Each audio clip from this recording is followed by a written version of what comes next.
Welcome to STEM Inspired, the Amgen Collection. Today's special guest is Helen McBride. She is the Director of Research in Amgen's Biosimilars Business Unit. Listen and be inspired. My name is Helen McBride. I'm a Director of Research in our Biosimilars Business Unit.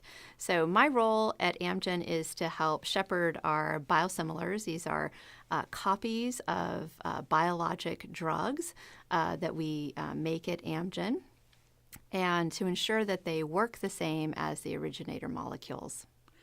Would you please describe a typical day at your job? So it usually starts out with a little bit of quiet time for myself. I read papers in the morning, so I do still conduct research of my own. So I need to stay current with the literature, current with the areas that I'm studying.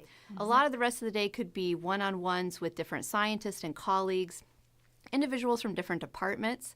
It could also be more high-level or strategic to talk about long-term goals. So it's really a mixture of individual time to read, think, and be a scientist. Yeah. And then some other times with others to talk about strategy, to come to some consensus or plans about how to use our results in order to advance the programs. What is the favorite part of your job? I'd have to say it's interacting with other scientists and clinicians. So being able to work from the beginning when the molecule is just being conceived, how we're going to make this biosimilar, what targets should we try to hit for how it should work, what it should look like, all the way through talking to the clinicians and getting feedback on, well, what are they expecting, what are they looking for when we finally deliver that to the market. Being able to have that breadth and talk to people from the very hardcore science of making the molecule in the lab and characterizing it to the physician or the pharmacist who's going to be using it, those are the really satisfying parts of what I get to do. There's a lot of hard work in between where things don't go well and challenges, but communicating and just talking about that science or value to patients is really the most fun. What do you find most rewarding about your job? Because these are biosimilars, so these are medicines, these are life-saving medicines in some cases, and cancer and oncology indications that we can offer at, to make them more accessible, especially in markets. For me, the most satisfying is when some of these life-saving medications aren't even available in certain areas of the world because the cost is prohibitive. To be able to improve access, for example, we have a biosimilar to adalimumab, Humira. In some parts of the world, rheumatoid arthritis patients don't have access to that drug because they can't afford the cost, the continuous cost over years to take it. So to be able to offer something where now people who couldn't get benefit from a drug that helps them so very much that they now can, that is really rewarding. I think it's what most scientists, they come to industry and leave academe to get a drug into the market and be able to help patients. When you were young, what did you dream of being someday? It changed a bit. So I have to say I was a very sickly child, so I spent a lot of time in the hospital when I was very young. So in the beginning, I really wanted to be a physician. As I got older, I realized that although I loved the idea of helping people, it was the basic questions that were far more interesting to me. Although you could diagnose someone and tell them why they were sick, to me it was more interesting, well, how did they get that way? And what would you do to help make it better? And so those questions started driving me more towards the scientist path rather than the physician path. Who was or still is the biggest influence in your life?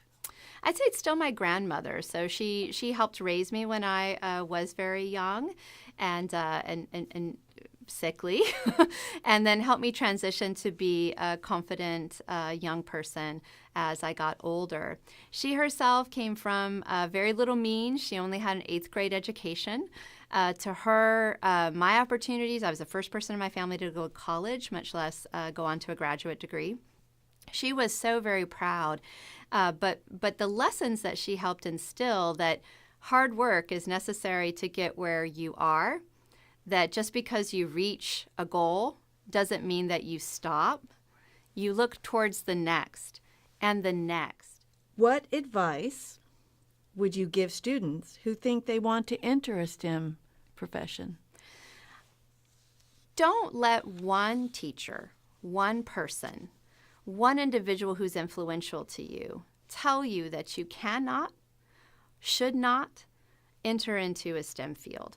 I did have that experience when I was in high school where I had a math teacher who was just very set that even though the top 3 students in his advanced math class in calculus were all girls, he still had it fixed in his head that girls shouldn't and couldn't do math. That was very influential to me. If one person says something like that that's very negative, go try to push on that a little bit and get some other feedback.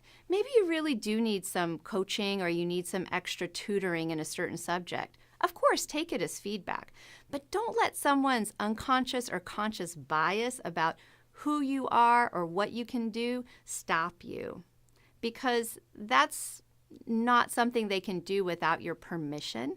Don't give them permission. I guess that's my takeaway. Have you personally experienced barriers, either real or perceived, in your STEM career other than that situation? Yes.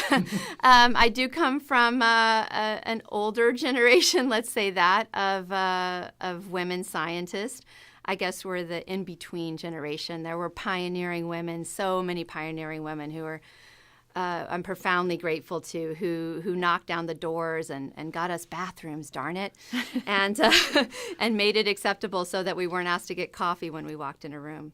Where there was this sense that women wouldn't stay, that we wouldn't last. And so there was a sense of, as I advanced, pullback of investment, I would say. It's unconscious bias, but it still is something that you notice, and it can be influential on your own psyche of what you think you deserve. A specific case in point. So both myself and another graduate student wanted to attend the same conference. We both had abstracts. We both were accepted. Mine was actually accepted for a talk, and my colleague was accepted for a poster. And I clearly remember my graduate advisor being very conflicted because he could only send one of us. And he was transparent about it, and I did end up going, mind you. But his logic, as he reasoned it out, he said, well, I objectively, I should send you because you're representing the lab and you got a talk. And he only got a poster. But I really just think he's going to stick with it, and you're not. And so I'm conflicted. And we had to both look. And ironically, my colleague who had the poster, he ended up becoming a patent attorney. And I'm the one who ended up staying. I see the change. And so I think for young people, they shouldn't listen too much to stories like mine that I shared, because I don't think they're going to face those barriers. There may be new ones, but it won't be like that for them. I do believe in that. I think it will be much more open, and they won't experience those uncomfortable moments as much as my generation did. How important has mentorship been in your career? I love mentoring. I think the sense that you get when you give back to others is returned to you so much. And your mentees teach you so much. If someone is offering mentorship, that is different than being, other roles like a coach or a sponsor. You should be clear about which one they're being with you. But when someone offers you the gift of mentorship, grab it, because mentorship can help you profoundly, whether it's a career entry, transition, advancement, or just someone to bounce ideas off of. Take it. It's invaluable, and it will give you opportunities and connections that you can't even imagine.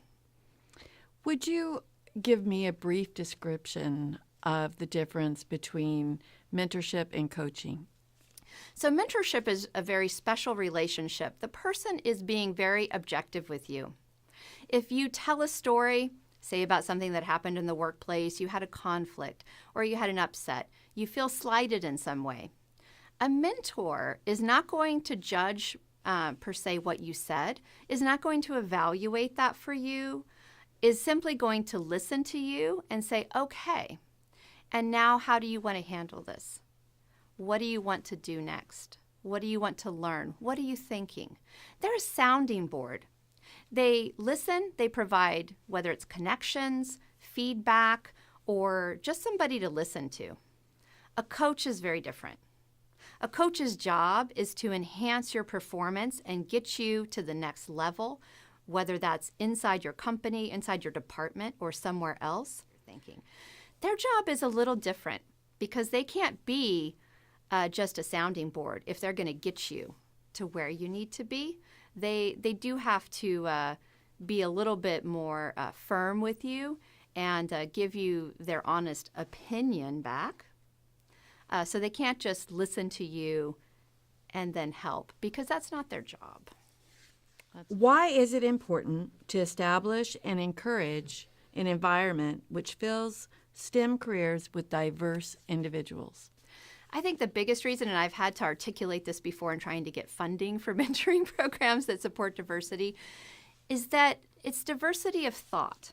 Because only with that diversity of thought will you come to a place where you really have a chance of success. I say, just as you want people from all these different training backgrounds, you want people who just think differently. And to do that, you want people who come from different countries. You want people who come from different socioeconomic backgrounds, and certainly from different training levels, I would say. People who are very close to the bench are going to have a different perspective than someone who sits in their office like me and reads papers. So you want people from all ends of the spectrum to have a place at the table, and that's where you get the highest quality work and the most confidence in the end that you're on the right path. And when the right path leads to treating humans and improving their quality of life, you got to do it.